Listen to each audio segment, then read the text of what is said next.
ሰላምን ጥዕናን ንኩልኩም ተኸታተልተይ ይኹን እንዳበልኩ ናብ ናይ ሎማዓንቲ መደበይ ክኣትው ኣብ ናይ ሎማዓንቲ መደበይ ከምቲ ልሙድ ንዓኹም የምህር እዩ ኢለ ዝሓሰብክዎ መደብ ሒዘልኩም መፅእ ኣለኹ። ናይ ሎማዓንቲ መደበይ ዘልዕሎ ብዛዕባ ቡን ክሰትዩ ዘይብሎም ዓይነት ሰባት እዩ። ቡን ብዙሓት ጥቕምታት ከም ዘለዎ ይፍለጥ እዩ። ንኣብነት ናይ ፕሮስቴት ካንሰር ናይ ልቢ ድኻም ይከላኸል እዩ። ከምኡ እውን ሰውነት ንምቕናስ እውን ልዑል ጥቕሚ ዘለዎ እዩ። ኮይኑ ግና ኣብ ናይ ሎማዓንቲ መደበይ 12 ዓይነት ሰባት ቡን ክሰትዩ ዘይብሎም ሰባት ከመይ ዓይነት ናይ ጥዕናዊ ፀገም ዘለዎም ሰባት ቡን ክሰትዩ ከም ዘይብሎም ክሕብረልኩም እየ። እስካብ ናይ መደበይ ፍጻመ ሓቢርኩም ፅንሑ። ነዚ ቻነል ሓደሽቲ ዝኾንኩም ሰብስክራይብ ብምግባርን ናይ ደውል ምልክት ብምንካዕን ዝተፈላለዩ ናይ ጥዕና ናይ ፆታዊ ርክብ ከምኡውን ናይ ፍቕርን ናይ ሓዳርን ሂወት ኢንፎርሜሽን ትረኽብሉ ቻነል ስድራ ንክትኮኑ ብኽብሪ ይሓትት። ከምቲ ልሙድ መደብና ናብ ብዙሓት በፂሑ ትምህርቲ ንክወስድሉ ላይክ ጌርኩም ጀምርዎ። ነዚ ኢለ ናብ መደበይ ክምለስ። እቶም ቀዳሞት ንሪኦም ዓይነት ሰባት ኢሪቴብል ባወር ሲንድረም ዝበሃል ሕማም ዘለዎም ሰባት ቡን ክሰትዩ የብሎምን። ናይዚ ሕማም መግለፂታት ዝኾኑ ነገራት ክንርኢ ከለና ውፅኣት እቲ ቀዳማይ እዩ። ቡን ኣብ ውሽጢ ካፊን ዘሎ ስለ ዝኾነ ካፊን ድማ ናይ መዓንጣና ምንቅስቃስ ብምውሳኽ ይፍለጥ እዩ። ስለ ዝኾነ ከምዚ ዓይነት ሕማም ዘለኩም ሰባት እንተሰቲኹም ብውፅኣት ናይ ምትሓዝ ዕድልኩም ብጣዕሚ ሰፊሕ እዩ። ስለ ዝኾነ ንሕማምኩም ስለ ዘጋድዶ እንተዘይትሰትዩ ይምረፅ። ኣብ መበል ካልኣይ ንሪኦም ሰባት ድማ ግላኮማ ዘለኩም ሰባት እዩ። ቡን ምስታይ ግላኮማ ንዘለዎም ሰባት ናይ ምርኣይ ዓቕሞም ዘዳኽም እዩ። ስለ ዝኾነ ግላኮማ ዘለኩም ሰባት ቡን እንተዘይትሰትዩ ይምረፅ። እቶም ሳልሳይ ንሪኦም ድማ ፍሕኛኹም ሽንቲ ምቁፅፃር ዘይኽእል ሰባት፣ እዚ ማለት ብናይ ሕክምና ቃሉ ኦቨር ኣክቲቭ ብላንደር ዝበሃል እዩ። ቡን ሽንቲ ቀልጢፉ ንኽመፀና ዝገብር እዩ።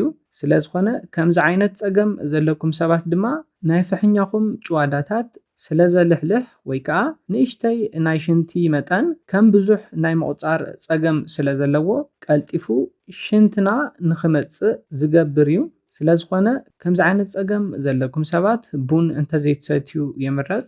እቶም ራብዓይ ንሪኦም ዓይነት ሰባት ድማ ዝተዛብዐ ህርመት ልቢ ዘለኩም ሰባት እዩ። ቡን ንናይ ልቢ ህርመት የውስኽ እዩ። ብፍላይ ናይ ልቢ ሕማምን ናይ ህርመት ልቢ ምዝባዕ ዘለኩም ሰባት ቡን ክትሰትዩ ከለኹም ናይ ህርመት ልብኹም ምዝባዕ ብዕፅፊ የውስኾ እዩ። ስለ ዝኾነ ንዘለኩም ሕማም እውን የውስኾ እዩ። ስለ ዝኾነ ከምዚ ዓይነት ፀገም ዘለኩም ሰባት ቡን እንተዘይትሰትዩ ይምረፅ። ኣብ መበል 5 ንሪኤን ድማ ንጥኑሳት እዩ። ጥኑሳት ኣብ ሓደ መዓልቲ ካብ 200 ሚሊግራም ንላዕሊ ቡን ክሰትያ ኣይፍቀደለንን። ነዚ ነገር እዚ ናብ ፍንጃል ክንቅይሮ ከለና 2 ፍንጃል ማለት እዩ። ልዕሊ እዚ ትሰትያ እንተኮይንክን ግና ኣብ ዘይተሓሰበ ግዜ ሕርሲ ንኽመፀክን ዝገብር እዩ። ከምኡውን ናይቲ ቆልዓ ሰውነት የቕንስ እዩ። እንተገዲዱ ድማ ጥንሲ እስካብ ምንፃል ክበፅሕ ዝኽእል እዩ።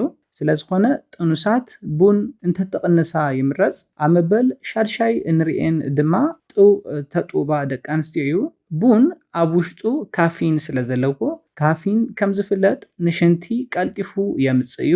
እዚ ክኾን ከሎ ድማ ኣብ ውሽጥኽን ዘሎ ናይ ማይ መጠን ቀልጢፍክን ንኽትሸና ብምግባር ንኽቕንስ ይገብር እዩ። እዚ ድማ ዲሃይድሬሽን ወይ ከዓ ናይ ሰውነት ምድራቕ ዘስዕብ እዩ። ከምኡውን ናይ ጡክን ምድራቕ ብምስዓብ ኣብ ትውላድ ሳዕቤን የሕድር እዩ። ስለ ዝኾነ ተጡባ እንተኽኢልክን ቡን ክትገድፋ እንተዘይኮይኑ ግና ክትቅንሳ ኣለክን። ኣብ መበል 7 ንሪኦም ድማ ናይ ምድቃስ ፀገም ዘለዎም ሰባት እዮም። ሓደ ሰባት ብዙሕ ድቃስ እንተዘይደቂሶም ብፅባሒቱ ከይደኽሞምን ናይ ድቃስ ስምዒት ንኸይስምዖምን ቡን ይሰትዩ እዮም። እዚ ድማ ኣብ ቀፃሊ መዓልቲ ድቃስ ንኸይወስዶምን ድኻም ንኽስምዖምን ዝገብር እዩ። ንፀገምኩም እንዳጋደዶ ዝቕፅል ልምዲ እዩ። ስለ ዝኾነ ከምዚ ዓይነት ናይ ድቃስ ፀገም ዘለኩም ሰባት ቡን ምስታይ ግድን እንተኮይንኩም ቅድሚ ናይ ድቃስ ሰዓት ቅድም ኣቢልኩም ቅድሚ 6 ሰዓት ክትሰትዩ ኣለኩም። ኣብ መበል 8 እንሪኦም ድማ ናይ ምጭናቕ ሕማም ዘለኩም ሰባት ወይ ከዓ ጭንቀት ዘለኩም ቡን ኣብ ውሽጡ ካፊን ዝበሃል ኒውትረንት ዘለዎ እዩ። እዚ ድማ ንጭንቀት ብምግዳድ ይፍለጥ እዩ። ስለ ዝኾነ ጭንቀትን ናይ ምጭናቕ ፀገም ዘለኩም ሰባት ቡን እንተዘይትሰትዩ ይምረፅ። ኣብ መበል ታሽዓይ ንሪኦ ድማ ዘውድቕ ሕማም ዘለኩም ሰባት ወይ ከዓ ኤፒሌፕሲ እንብሎ እዩ። ልዑል መጠን ዘለዎ ቡን ምስታይ ንዘውድቕ ሕማም ዘጋልፅ እዩ። ከምኡውን ዘውድቕ ሕማም ዘለኩም ሰባት ድማ ዘጋድለልኩም እዩ። ስለዝኾነ ከምዚ ዓይነት ፀገም ዘለኩም ሰባት ቡን ክትሰትዩ የብልኩምን።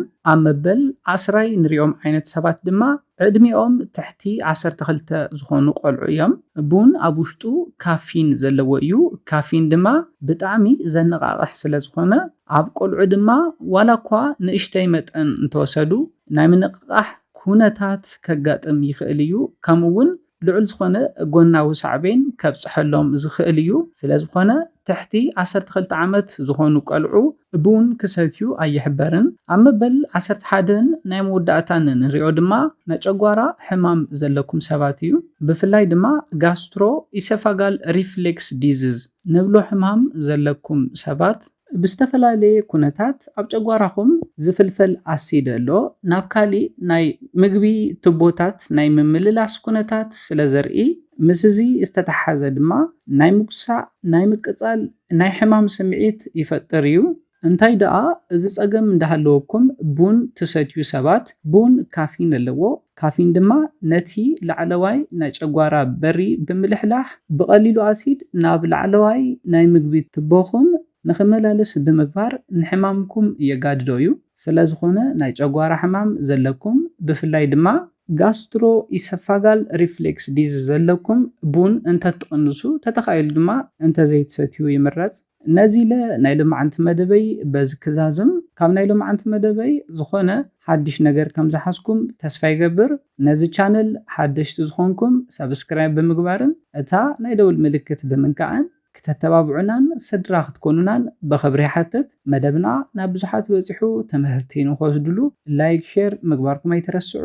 ሓሳብ ርእይቶኹም ስለ ዝሕግዘና ብኮሜንት ሴክሽን ኣብፅሑና። ብኻሊእ መደብ ብኻሊእ ሓሳብ እስካብ ንራኸብ ሰላምን ጥዕናን ንኹላትና። ይኣነየለይ።